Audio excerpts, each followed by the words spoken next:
Olá, tudo bom? Meu nome é Eduardo Sete e aqui começa um canal no YouTube, onde qual será o meu objetivo? Primeiramente, esse canal está sendo desenvolvido, criado, esse é o primeiro vídeo entre muitos que virão, aonde que está sendo especialmente criado para os estudantes em segurança do trabalho. E alguns também já ouviram falar o termo como higienistas ocupacionais, né?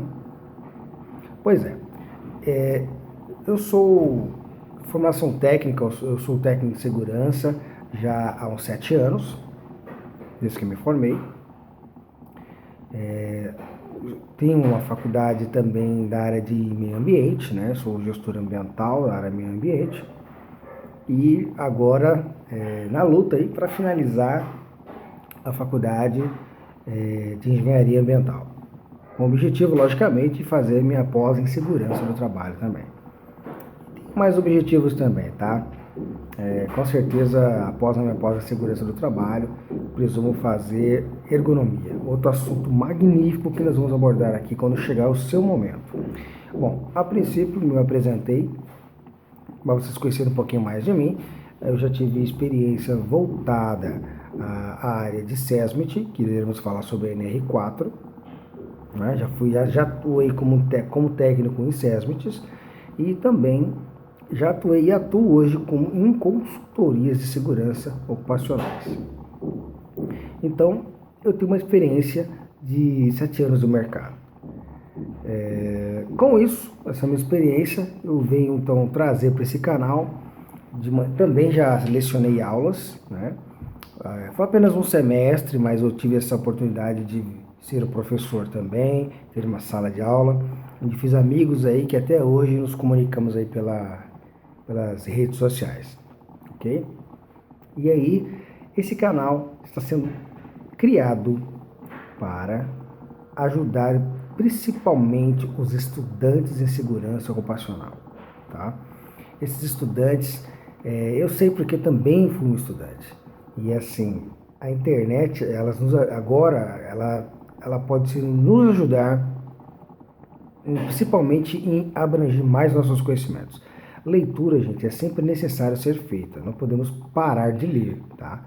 Mas o vídeo também nos ajuda a assimilar mais rápido as nossas dúvidas no dia a dia, ok? Então, esse canal é exclusivamente para aqueles que estão querendo entender e aprender segurança do trabalho. Eu irei abordar todas as NRs, na verdade, né? E hoje estamos com 36 normas vigentes. Irei abordar uma por uma. Será um desafio também para mim, pois nem todas as normas de segurança, ou dependendo da sua experiência e tempo, você acaba aprofundando. Existe esse detalhe também. Por isso que tem uma dica. A dica não, por isso que vai uma situação que ocorre muito das empresas quando estão procurando para admitir técnicos em segurança do trabalho. Eles perguntam com experiência em construção civil, um exemplo, em experiência no ramo hospitalar, um outro exemplo. Por quê? Porque conforme a sua atuação, você acaba meio que atuando mais em certas NRs. Um exemplo, um técnico de segurança daqui de São Paulo, eu sou de São Paulo, você não vai atuar na área portuária, né? Você não está na área portuária, então não tem como você desmembrar uma norma que você não tem nem a questão física de execução dela. Bom, então tá ok, hoje todos os meus vídeos não vão passar de 15 minutos, ok? Irei utilizar de experiências minhas e outras dicas e observações também de fiscais do Ministério do Trabalho e Emprego, que ele é muito conhecido, chamado Alessandro Sabino, fiscal do Ministério do Trabalho e Emprego. Também irei utilizar muitas observações e fontes do outro fiscal, só que esse aqui de São Paulo, é o Jean Franco. Muitos já ouviram falar, Jean Franco, ele é engenheiro de segurança do trabalho e fiscal do Ministério do Trabalho aqui em São Paulo. Ok? Então, tá aí, inscreva-se no meu canal, ok? Compartilhe com seus amigos de sala de aula. Conhecimento, quanto mais, melhor. Então, ok. O primeiro tema que eu quero iniciar aqui, eu vou falar um pouquinho sobre a NR1. Esses vídeos serão fracionados, porque qual que é o meu objetivo do meu canal? Eu não quero apenas falar de maneira superficial. De maneira superficial é falado em salas de aula. E aí onde é o diferencial. Nós da segurança precisamos entender realmente ao pé da letra o que a lei e o que a norma nos pede.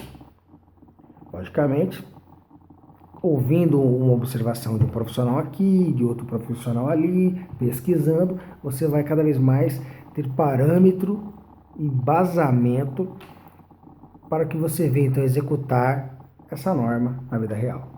Ok? Então, vamos lá. Eu estou com o meu livro de NRs aqui na mão, não vou citar quem é a editora nem nada, porque não estou fazendo propaganda dela, ok? Então, vamos lá. NR1 já fala logo de disposições gerais. Eu vou ler cada parágrafo e iremos comentar.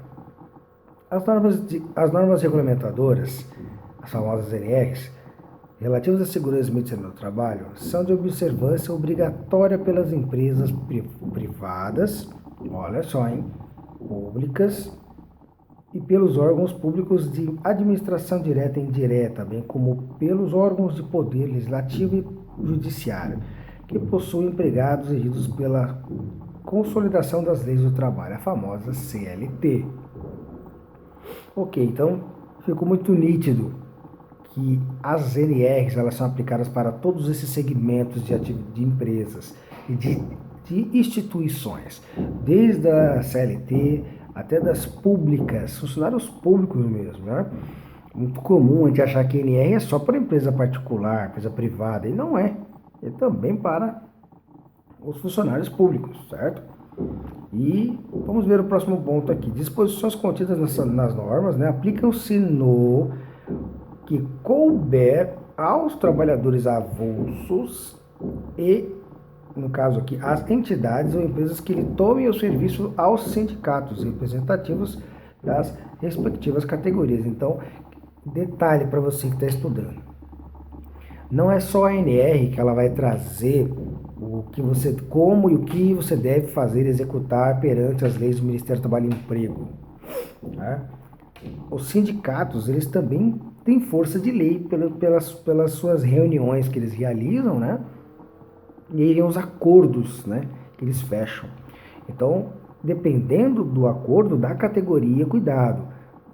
Ocorrem observações que acabam sendo diferenciadas do que consta na norma. Então, você, cuidado, dependendo do segmento que você atua como SESMIT ou numa consultoria, verifique primeiro no sindicato da categoria o que está em acordo coletivo. Aquilo tem força de lei, ok? Então, vamos continuar aqui. A observação das normas regulamentadoras não desobriga as empresas do cumprimento de outras disposições. Aí, ó, mais ou menos o que eu acabei de falar. Né? Disposições que, com relação à matéria, sejam incluídas em códigos de obras ou regulamentos sanitários dos estados ou municípios e outras oriundas convenções e acordos coletivos de trabalho. Então, vocês viram, o texto é bem claro. Ele fala aqui, ó. Ele não desobriga as empresas do cumprimento de outras disposições. Então, porque muitas vezes o cara pode achar que não, isso aqui não vale de nada, o que vale é NR. E não é assim que funciona. Ok, estudante? Então, existe NR que você vai ter que entender e aprender ao pé da letra o que tem, o que não tem, o que pode, o que não pode. Só que, além disso, ainda tem os sindicatos, os acordos coletivos, aí o que cada um vai observar. Tá? Um exemplo bem fácil aqui, que eu lembrei agora. Você pega aí um caso de um pai, né? Um pai de família, né? Ou melhor, ele virou pai, teve seu primeiro filho que nasceu. Se eu não bem me recordo, por lei, né? Ele tem direito de 3 dias, né? De licença paternidade, né? Mas dependendo, o sindicato da categoria desse trabalhador, ele tem mais 2. Então, o que significa? Já virou 5 dias que ele tem de licença paternidade. É só uma observação que eu estou fazendo. Tá? Se você for ver em outros quesitos de segurança ocupacionais mesmo, Por exemplo, se você falar da NR, se você falar da NR1, na NR1 ela fala sobre ordem de serviço, que é um dos pontos principais citado na norma. Então, você pode pegar um acordo coletivo, no exemplo do Sindicato dos Metalúrgicos, onde que na norma, no acordo coletivo, ele vem a dizer que a ordem de serviço, cuja citada na NR1, no MTE, deve ser feita de maneira eletrônica. Um exemplo, ele não quer que seja apenas papel, eletrônica, ele quer que seja algo que fique com, por exemplo, por placas, também pode ser uma maneira, LEDs, avisos, passando o tempo todo comunicando. Pode acontecer isso. O sindicato bateu o martelo, isso for oficializado, né? Isso tem que ser cumprido também, tá? Então é uma observação aí que começa a NR1 logo de cara, instruindo vocês aí. Vamos ver outro ponto importante aqui. Bom, e aqui comenta, né? Compete ainda à Secretaria de Segurança e Saúde do Trabalho, né? Conhecer a última instância dos recursos voluntários ou de ofício das decisões proferidas pelos delegados regionais do trabalho em matéria de segurança e saúde do trabalho. E aí, gente, aí vem aqui, está falando das delegacias, né? A priori, as delegacias são especializadas em segurança do trabalho. Elas têm que ver, elas verificam como estão as condições daquela empresa, aquela entidade, os trabalhadores estão conforme a norma pede. Então, sim, existe uma delegacia voltada à parte só de segurança do trabalho, acidentes do trabalho, reclamações, denúncias, né? E eles têm que fazer o papel, sim, de, então, delegar oficiais, então, da delegacia a comparecer nos locais, nas empresas, e então averiguar se aquilo realmente procede e se está dentro da norma, tá? Então, aqui ainda dentro da NR, se você parar aqui, se você tiver com uma norma aí para você acompanhar, você vai ver que a NR1, ela é uma norma relativamente curta, tá? Nesse livro que eu estou utilizando aqui, ela só tem apenas seriam 2 lados, né? 2 páginas e meia, ok? Então, qual é o ponto que eu quero me atentar aqui para que o nosso vídeo não fique extenso demais, tá? Cabe ao empregador, e está falando aqui agora da ordem de serviço, uma dúvida muito grande dos profissionais de segurança, o que se coloca numa ordem de serviço? Essa parte eu vou deixar até o livro de lado aqui para comentar. A ordem de serviço, gente, ela é sim, normalmente, existe o ponto que fala, meios eletrônicos, cartazes, a empresa pode fazer dessas formas para se divulgar. Mas é muito comum ser, sim, feito em papel mesmo, né? Qual que é a construção da ordem de serviço? Ela tem que, no mínimo, constar as funções e setores, tá? E aí vai ser observado, logicamente você vai ser extraído do PPRA, que é a NR9, que já é outro tema que nós vamos chegar lá, vamos vir na sequência das normas, estou comentando. Então você extrai dali o que foi então observado em campo, aonde aquela função, quais são os riscos que aquela função está exposta no seu momento, na sua atividade laboral. Então, com isso, observa-se, essa função, ela tem exposição a níveis altos de ruído. Então, a ordem de serviço, o primeiro passo, ela tem que descrever setor e função. Setor, função. Terceiro passo, aí vem os riscos daquela função.